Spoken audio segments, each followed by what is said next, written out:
Aujourd'hui, le sujet, c'est le sionisme ou le non-sionisme. On a un gouvernement, le premier gouvernement anti-sioniste de l'histoire d'Israël est actuellement au pouvoir. Un gouvernement qui soutient des gens qui disent qu'ils préfèrent mourir qu'aller à l'armée. Un gouvernement qui donne des dizaines de milliards de notre argent à ces gens-là. Et donc, la question est de savoir, est-ce qu'on veut continuer dans cette voie-là qui est la voie de la destruction de l'État d'Israël à moyen terme ? Nous avons le plaisir d'accueillir dans ce studio notre ami Benjamin Lashkar. Benjamin, bonjour, Boker Tov. Boker Tov. Merci d'être avec nous. Je vais vous demander de parler dans le micro pour que l'on puisse bien entendre votre message. Et votre message, c'est un peu celui de Naftali Bennett. C'est celui de Naftali Bennett, puisque vous êtes le directeur de campagne de Naftali Bennett à Jérusalem, en perspective des prochaines élections. On ne sait pas encore quand elles se produiront, ces élections, peut-être au mois de juin, peut-être au mois de septembre. Mais en tout cas, on approche chaque jour de cette échéance. Et nous vous avons sollicité ce matin parce que, eh bien, on a eu le sentiment, en tout cas c'est le sentiment personnel que j'ai eu ces derniers jours, Naftali Bennett avait durci son message. C'est-à-dire que pour la première fois, en public, Naftali Bennett dit clairement « Je ne siégerai pas avec Binyamin Netanyahou ». Il semble que c'est un petit changement, un changement important peut-être, par rapport à on va dire, à un discours dans lequel il laissait planer un certain flou artistique autour de ce positionnement. Non, il n'y a aucun changement, il n'y a jamais eu de flou, dans la mesure où Naftali Bennett, depuis le premier jour, dit qu'il va être Premier ministre. Donc, comme il va être Premier ministre, il ne va pas siéger sous Netanyahou, par définition.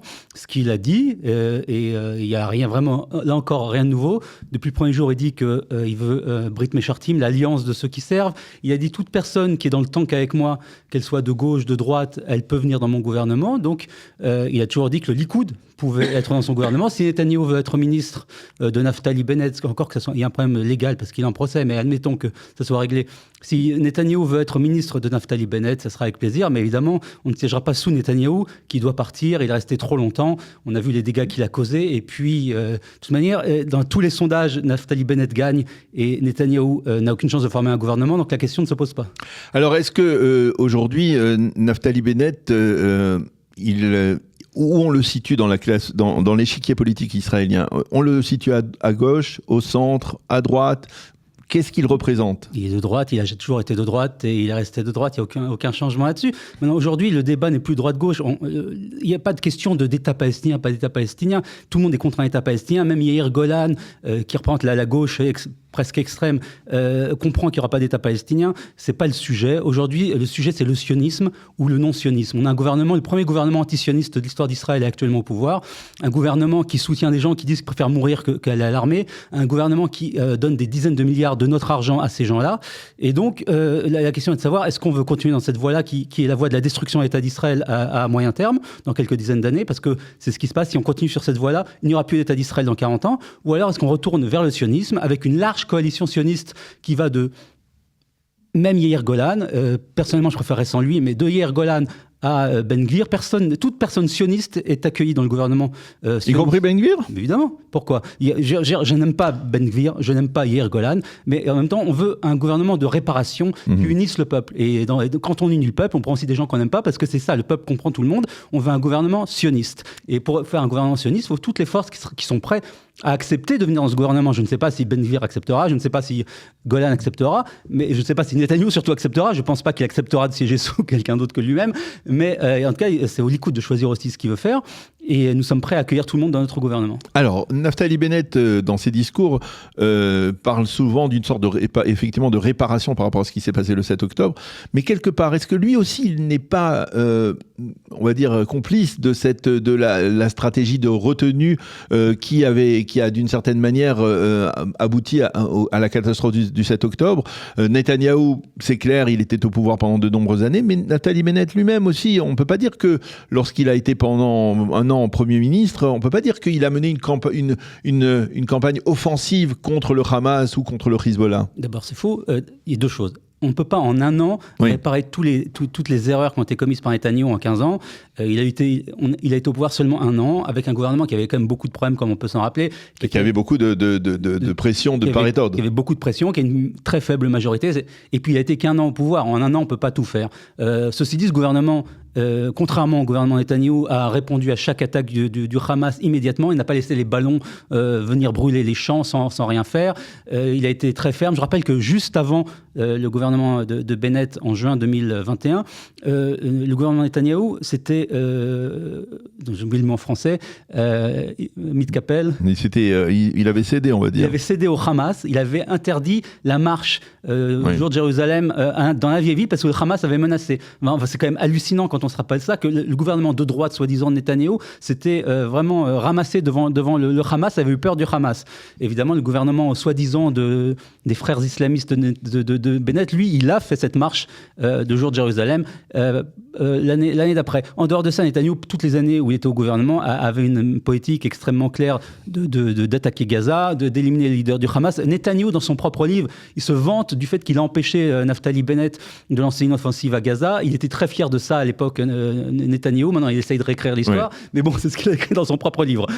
Alors, maintenant, si Naftali Bennett se présente comme une alternative au pouvoir de Benyamin Netanyahou, la question que je voudrais poser, dans son parti, pour l'instant, on peut supposer que c'est Naftali Bennett qui va déterminer, on va dire, les membres de la liste électorale de son parti. On ne connaît pas encore le nom, il s'appelle pour l'instant Naftali Bennett 2026. Qui sont les gens qui se rallient à Naftali Bennett? Qui sont les gens que l'on pourra voir dans la liste électorale, on va dire des visages nouveaux, des visages qui marquent justement l'alternative et le changement? Parce que, dites-moi si je me trompe, mais j'ai entendu parler de Barak Seri, qui est un journaliste israélien. Non, je vais vous dire... Barak Seri, c'est pas véritablement la personnalité la plus séduisante à faire rentrer dans un gouvernement, dans un parti de Naftali Bennett. D'abord, il n'y a pas encore de liste, mais ce que je peux vous dire, je ne sais pas qui sera dans la liste, parce que ça n'a pas encore été déterminé. Par contre, je peux vous dire quels sont les principes. D'abord, ce n'est pas Naftali Bennett qui détermine, il a son avis, mais c'est fait professionnellement. Il y a un bloc de 500 personnes qui viennent de la société civile, du monde des affaires, toutes sortes, et des gens qui ont agi, qui ont une expérience, qui ont un bilan, qui ont créé des sociétés, qui ont créé des amoutotes, qui ont été des hauts officiers. Ce sont des gens qui ne sont pas connus dans le public, mais des gens qui ont fait des choses. Ce ne sera pas des politiciens qui seront dans la liste, ce ne sera pas des journalistes, ce sera des gens, en général plutôt jeunes, qui ont des cabalotes, c'est-à-dire qu'ils ont... qui se sont distingués. Y compris pendant la guerre. Pendant la guerre, il y a beaucoup. Non, parce que, par exemple, on voit Naftali Bennett embrasser les Milounikim, les réservistes. Il y aura beaucoup. Il y en aura beaucoup. Oui. Des femmes, des hommes, jeunes, de toutes les tendances, je veux dire, toutes tendances religieuses, laïques, traditionnalistes et religieux, et qui ne sont pas connus. Ce n'est pas des politiques et des hommes publics. Alors, concrètement, aujourd'hui, Naftali Bennett, on a déjà dit, c'est peut-être une image qui lui colle à la peau d'une certaine manière, qu'il était le champion du monde, on va dire, des sondages. Dans les sondages, il est très fort, mais lorsque l'on approche des échéances électorales, justement peut-être parce que son message est peut-être pas suffisamment affûté ou peut-être pas suffisamment, on va dire, tranchant, il y a un effritement dans son soutien. Vous pensez qu'est-ce qui peut empêcher justement que ça ne se produise à nouveau? D'abord, ça arrive une seule fois qu'il soit très haut dans les sondages et qu'il baisse, et ça a duré, il a été très haut 3 mois, c'est tout. C'était en 2020. Là, ça fait quand même plus d'1 an et demi qu'il est en tête des sondages. Donc il y a quand même une grosse différence. En dehors de ça, c'est pour ça justement que l'opération cette fois-ci est complètement différente. Il a fait ce qu'il avait négligé les autres fois, c'est-à-dire le terrain. Il a aujourd'hui un système, un mangenon de 20 000 militants, 30 000 même maintenant, on a 200 chefs de campagne. Et il est pratiquement tous les soirs dans une ville différente, dans un mixar différent. Il remplit les salles avec des centaines et parfois même jusqu'à 1000 personnes tous les soirs. Et donc, il y a un vrai engouement du public. Il était hier, par exemple, dans le Gush Etzion. Il va pas seulement... Contrairement à ce qui a été dit, il ne va pas seulement dans les villes de l'opposition, il va dans les villes de droite. Il était venu à Jérusalem, il va revenir à Jérusalem d'ailleurs quelques semaines. Il a fait Netanya, il a fait Ashdod. Et à chaque fois, c'est rempli, et à chaque fois, il y a beaucoup de monde, et le terrain est là, et on travaille sur le terrain. Alors, on s'adresse en particulier à la communauté francophone. Est-ce qu'il est exact de dire que Naftali Bennett, au sein du public francophone en Israël, ce n'est pas une histoire d'amour aujourd'hui? Le public francophone est connu pour être un peu plus difficile, effectivement. Malheureusement, je pense que le public francophone vit un peu trop dans sa bulle, en tout cas une partie du public francophone, et qu'ils sont alimentés par un système de fake news et de propagande qui malheureusement les détourne de la réalité de la société israélienne, et donc c'est un peu dommage. Maintenant, il y a quelqu'un qui s'occupe du public francophone qui fait un très bon travail, et je suis sûr qu'il va réussir à changer ça. La parole de Naftali Bennett, vous savez, elle a été battue en brèche parce qu'il avait pris des engagements avant les élections de 2021 et puis un engagement signé. On se souvient tous de cette image de Naftali Bennett qui avait signé qu'il ne siégerait pas dans un gouvernement avec Yair Lapid. Non, sous Yair Lapid, d'accord. Mais ça, oui, c'est la même. Bon, c'est pas du tout la même chose. Oui, mais il ne siégerait pas dans un gouvernement. Il ne siégerait pas dans un gouvernement avec Mansour Abbas. Et donc finalement, il a dû revenir sur sa parole. C'est difficile de récupérer à faire une forme de confiance de la part d'un homme politique. J'ai toujours du mal à comprendre cette histoire, honnêtement. On a un Premier ministre qui ment chaque fois qu'il ouvre la parole. C'est-à-dire, chaque fois que Netanyahou ouvre la bouche, il dit un mensonge. Il a tout promis, il a fait le contraire de tout ce qu'il a dit. Ça ne dérange absolument pas ses soutiens. Le fait que Naftali Bennett a fait une erreur, et honnêtement, il le reconnaît, il a fait une erreur, il a dit une bêtise, au sujet surtout de Lapid et de... Et pour ce qui est de Mansour Abbas, il ne le connaissait pas, il explique qu'il ne le connaissait pas. Et c'est Netanyahou qui a essayé de le convaincre de faire un gouvernement avec Mansour Abbas. Je rappelle quand même que c'est Netanyahou qui a essayé de prendre Mansour Abbas avec lui. Il a essayé de convaincre ensuite Naftali Bennett d'accepter. Et c'est Smotrich qui finalement a empêché ça. Et ensuite, subitement, c'était devenu interdit d'être avec Mansour Abbas, alors que Netanyahou avait tout fait pour... On me rappelle quand il s'appelait Abou Yair, il était le grand patron des Arabes, et les Arabes c'était très bien, qu'on a eu ça pendant quelques semaines, et tous les bibis nous expliquaient à quel point Mansour Abbas était extraordinaire. Et du moment où ça n'a plus été possible, alors c'est devenu les frères musulmans et un islamiste et l'ami du Hamas.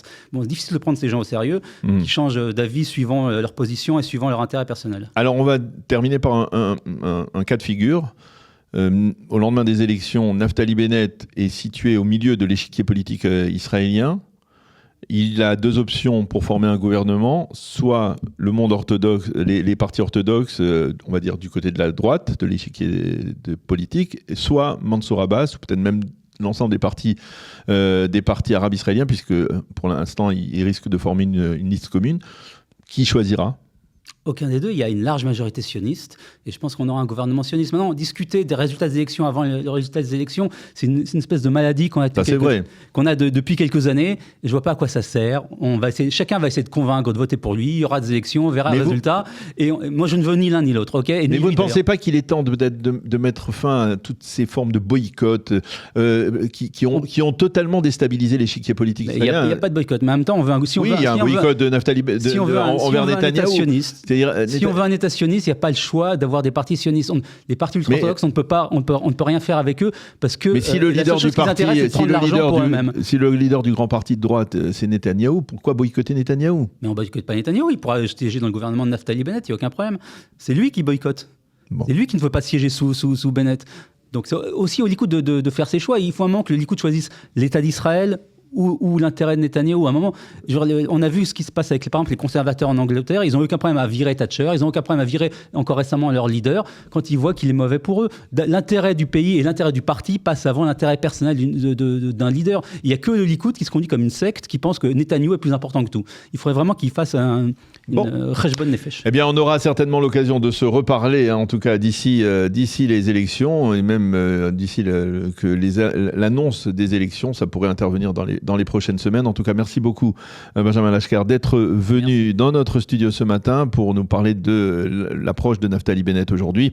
Je rappelle que vous êtes le directeur de campagne du parti de Naftali Bennett pour l'ensemble de Jérusalem et sa région, on peut dire, d'une certaine manière. Merci beaucoup d'être venu dans notre studio ce matin. Bonne journée, à bientôt. Merci, bonne journée.